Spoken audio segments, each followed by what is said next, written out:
yung isang senador na sinabi niya, binasa niya at ipinagkatiwala na lamang niya sa kanyang mga staff na punan yung blanco.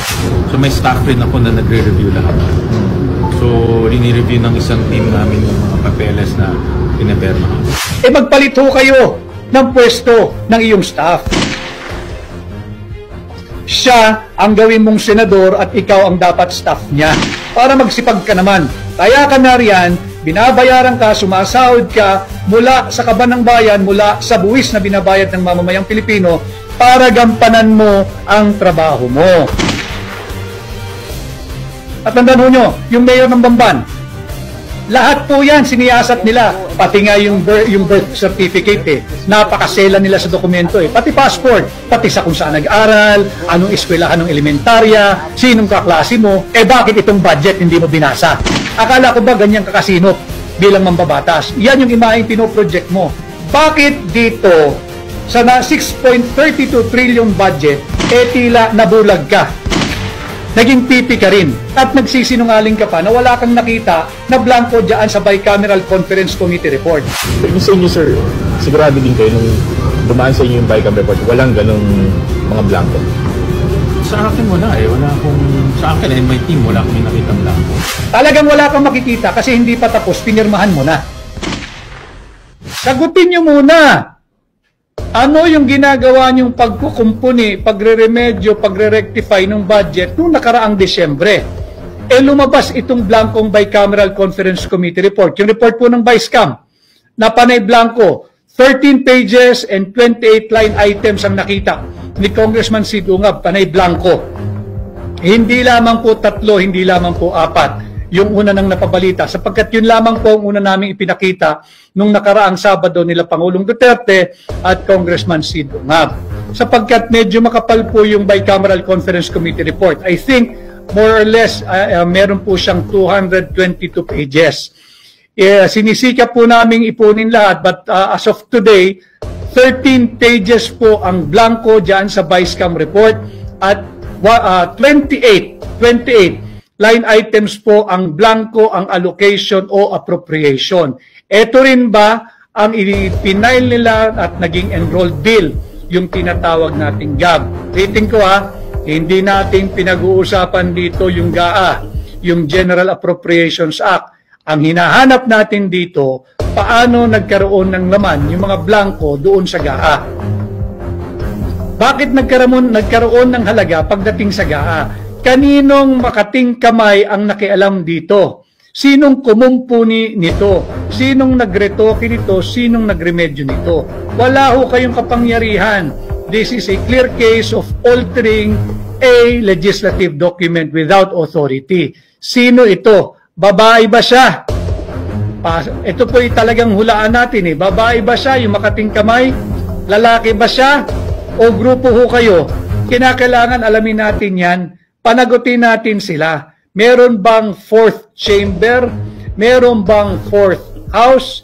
At kung merong 4th chamber or 4th house, illegal po iyan, unconstitutional po iyan, criminal po iyan. Okay, click stationable. I'm from Melbourne, Cornevic, and I just wanted to say you're the only one who blogs so sharply in layman's terms, making complex knowledge accessible to everyday people. Click stationable. Ito po ang dahilan kung bakit ako nagkaroon ng diretsyong pakikipag-ugnayan sa inyo. Bukod doon sa paghahatid ng tamang impormasyon, sinisikap ko po na maging na maintindihan ng ordinaryong Pilipino yung mga usaping panlipunan na mahalaga at dapat tayong lahat ay may pakialam, dapat lahat tayo ay may tinig at dapat tayo ay magpahatid kung ano po ang ating saloobin. Whether kayo po ay sang-ayon sa aking mga ginagawang pagpapaliwanag dito o hindi, welcome naman ho kayo. Pati po yung mga trolls, welcome ho kayo dahil kinakailangan nyo rin naman sigurong kumita at kinakailangan nyo mag-uwi ng makakain sa inyong hapagkainan. Maliman ang inyong pamamaraan, rinerespeto ko ang inyong opinion. Kay Zian Laude, si Kimbo po ba nag-answer sa blank? Yun nga po ang ating katanungan babae ba siya? Lalaki ba siya? Grupo ba sila? Kay Kaduwe Vlog, Solid Vic Rodriguez for Senator from Bicol and Tondo. Brenda Quimpan, i-death penalty sa mga kawatan. Yan po ang aking isinusulong bilang senador ninyo. Ibalik natin ang death penalty sa kasong plunder. At because of this development, talagang sinasalaula po nila yung taunang budget. Winawalang hiya po nila ang talino at intelihensya ng sambayan ng Pilipino. Yinuyurakan po nila ang ating saligang batas. From 50 million pesos, sisikapin ko pong isabatas, amyenda ng plunder law, ibaba po natin ang threshold. Hindi na po 5 million. From 50 million, ibaba na po natin ng 1 million pesos dahil talagang talamak na.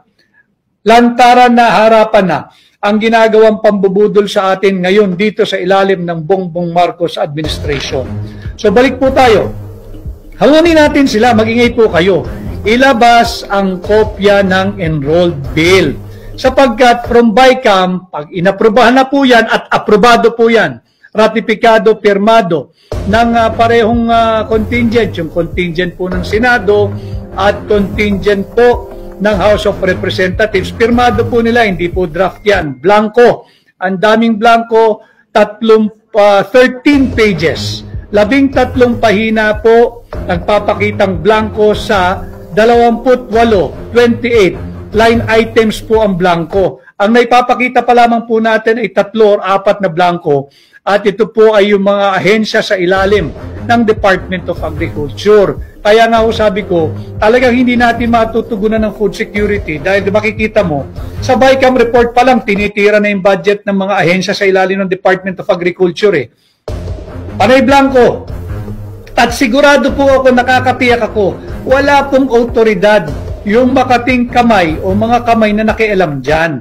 Tapos na po yung BICAM report, blanco nga ang ginawa At yung palusot, singilin natin, ngayon nananahimik yung isang senador na sinabi niya, binasa niya at ipinagkatiwala na lamang niya sa kanyang mga staff na punan yung blanco.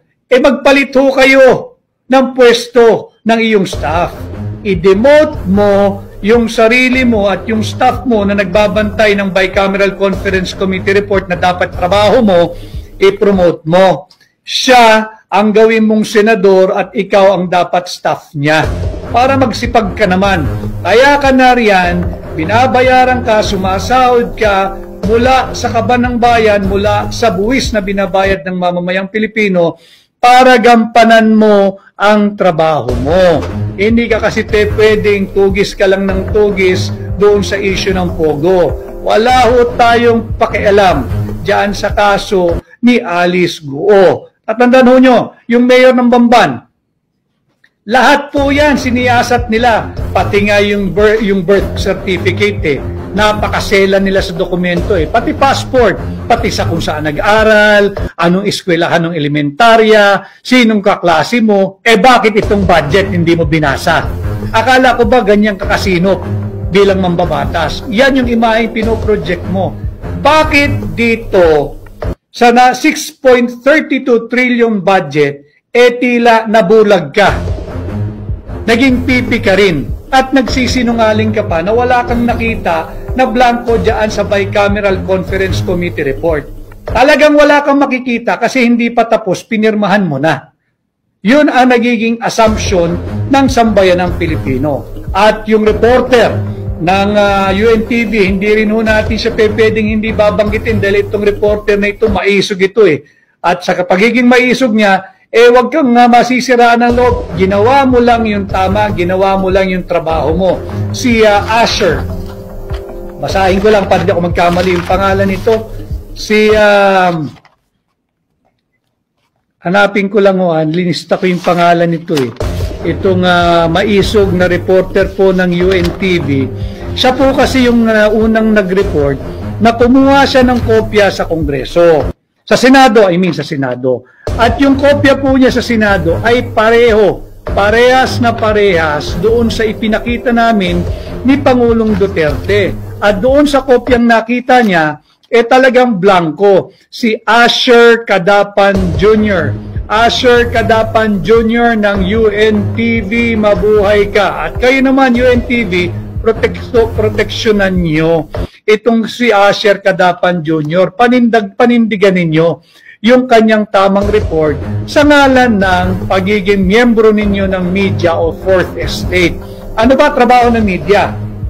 Ito ay upang labanan ang pagmamalabis ng mga nasa katungkulan, upang balansihin ninyo yung pagmamalabis ng mga nasa kapangyarihan. Yan ang dapat na ginagawa o papel na ginagampanan nung tinatawag nating miyembro ng Fourth Estate.